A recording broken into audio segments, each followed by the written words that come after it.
In this video, I will show how to evaluate an integral using a trigonometric substitution. So first we want to recognize the following pattern, x squared minus a squared, which suggests the following substitution.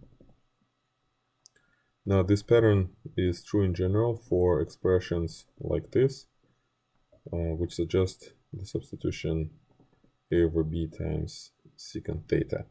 So according to this, I'm going to use x equals 1 over 3 secant theta substitution.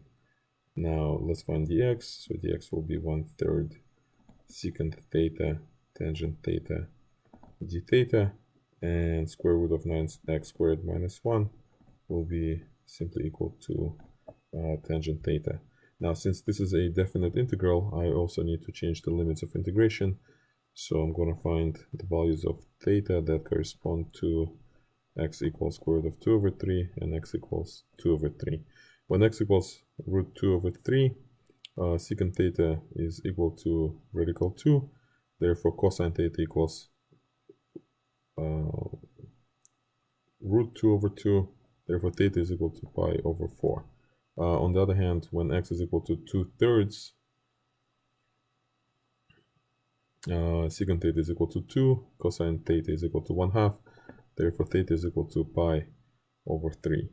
So we have everything ready for the substitution, and replacing new variable in, we have the following integral from pi over 4 to pi over 3.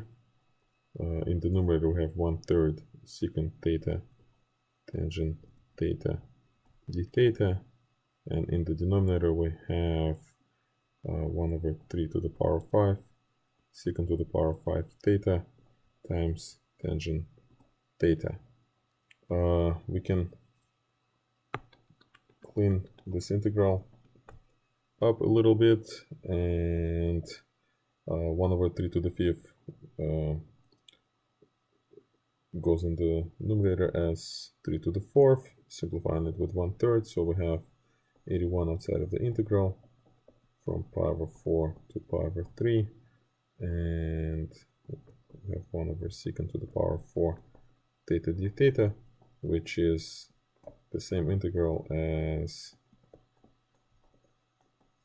cosine of theta to the power of 4 d theta.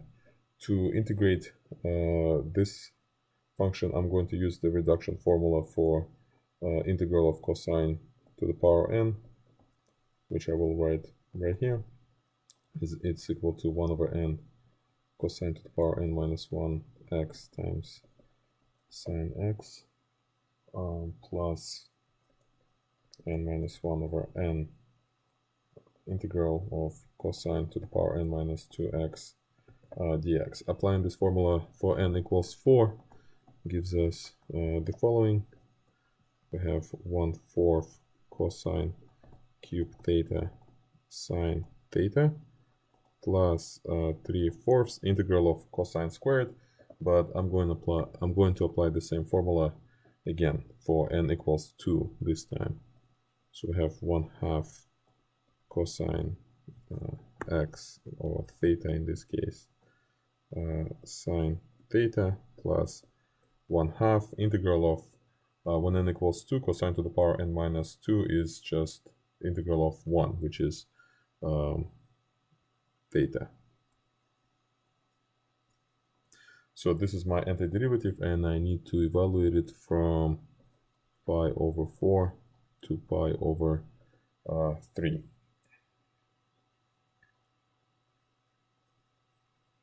So the rest is just arithmetic. We just have to plug in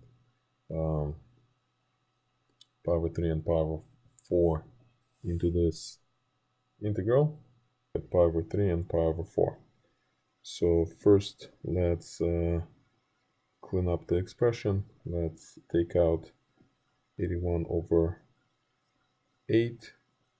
So we have 2 cosine cube theta sine theta plus 3 cosine theta sine theta plus 3 theta, and this we have to evaluate at pi over 4 and pi over 3. Let's plug in pi over 3 first and then pi over 4, and I'm going to evaluate these terms separately. So first I'm going to plug in pi over 3 and pi over 4 into the first one, then second one, then third one, and so on. So the first one will be 2 times 1/2 cube times square root of 3 over 2 minus 2 times 2 vertical 2 over 8 times square root of 2 over 2 plus 3 cosine of pi over 3 is 1/2, sine of pi over 3 is root 3 over 2 minus root 2 over 2 root 2 over 2 and plus 3 pi over 3 minus pi over 4. Now we just have to simplify this. So we have 81 over, and looks like we can take another 8 out. So we have 81 over 64, and we have square root of 3 minus 4 plus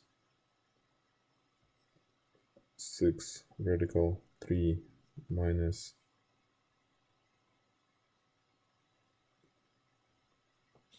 12. And here we have 3 pi over 12, which is pi over 4, but we took 8 out, so we have plus 2 pi. So we have 7 radical 3 minus 16 plus 2 pi inside of the parentheses. So this is the final answer.